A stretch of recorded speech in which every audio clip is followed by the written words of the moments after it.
Welcome to the Travel in Europe channel. This is a YouTube channel that specializes in travel around Europe with specialty for Italy.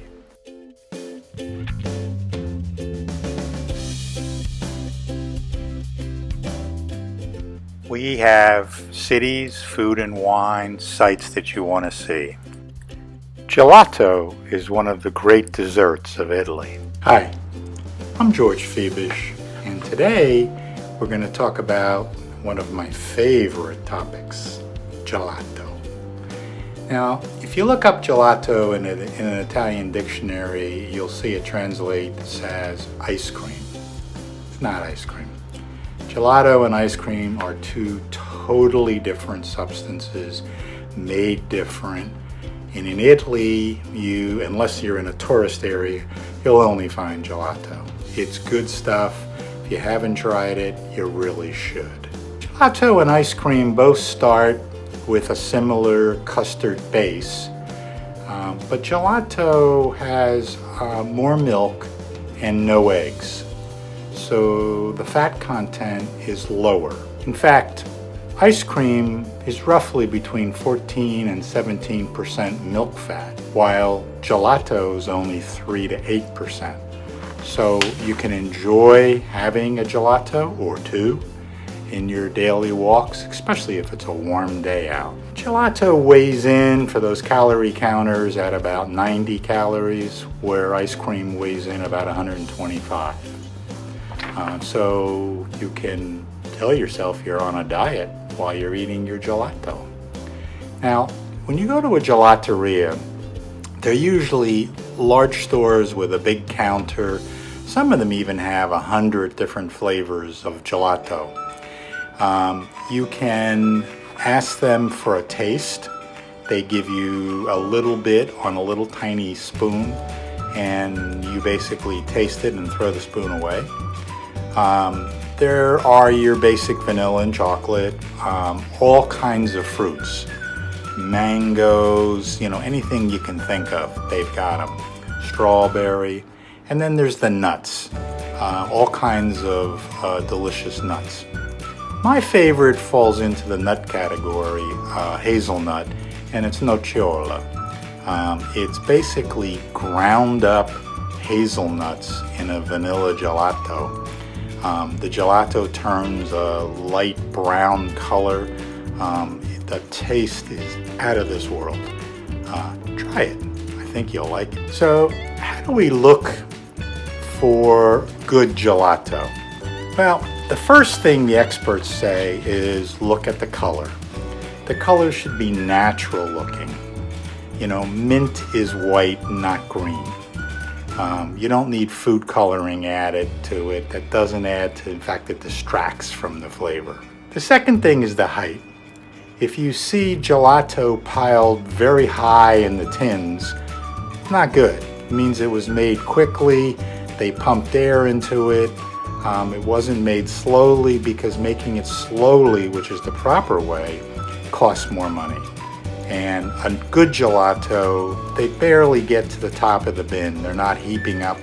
They don't look like puffed up whipped cream. Also, a good place won't put bits of decoration. So if you're picking a strawberry gelato, there's not going to be bits of strawberry sitting on top of it. That's for the tourists. Be careful. It should also be packed in metal containers, not plastic. The metal keeps the gelato at a better temperature. Gelato is never frozen. Freezing gelato destroys it like it does ice cream, forms ice crystals, and it's just not the same again. If you're trying a new gelato, ask for a taste. Make sure that you're going to enjoy it. You're paying for it. And by the way, paying in a lot of the gelaterias, the Italian way is you go to the cashier first. You tell them you want a cone with 2 scoops. They'll tell you, how many euros that is. You pay it. You get a receipt. You go over to the counter. You show them the receipt, and you tell them you want a 2 scoops cone, and you want these flavors. You can get it in either a cone or a cup. Either way, cup, they'll give you a little tiny plastic spoon. I hope you've tried gelato. I know it's in the States, it's all over Europe, but the best is really in Italy. They've been doing it the longest. They know how to do it. If you've been to Italy and you've had gelato, you know what I'm talking about. If you haven't been to Italy, or you've been there, God forbid, and not had gelato, go back, get some gelato. It's really a favorite thing.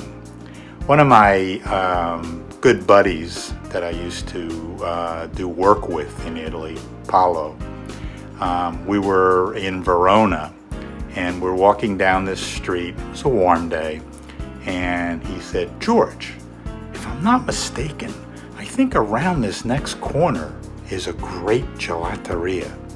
Sure enough, we get to the corner, we turn, there's this gelateria, and it was wonderful. So Italians know where the gelato is.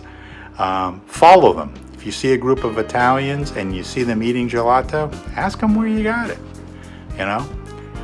Go in and try different flavors. You're going to develop a set of favorites. Italians, if they get multiple scoops, will pick different flavors so they can eat different ones and get to enjoy it. But enjoy your gelato. Thanks. Here we see a sign in a gelateria showing you the different sizes and cones. Here's some gelato in the case. Here are the little spoons for tasting. Yum. And here I am enjoying my gelato. Some places have stands so you can put your gelato down. Here's a double dip on a cone. No other way to go. Love it. Now we're going to hear from two Italians that live in Venice and their viewpoints on gelato. The information and their websites are in the notes below. Ornella runs 3 different websites: Visit Venice, Visit Italy, and Visit Naples. Her recommendations for gelato are make sure you go to an artesian ice cream parlor where the owner is passionate about his gelato. Another important thing is the quality of the ingredients. They should be fresh, and the gelato should be creamy with natural flavors. Cecilia runs a website, Taste Venice, where she gives people a food and wine experience. Her recommendations for gelato are: check the colors, they should be natural. It should be not very fluffy because that shows there's too much air or too much milk. And make sure that the ingredients are fresh. If you've liked this video, hit the like button below. Also, subscribe to my channel. Once you've subscribed, don't forget to press the bell to get more videos of this type.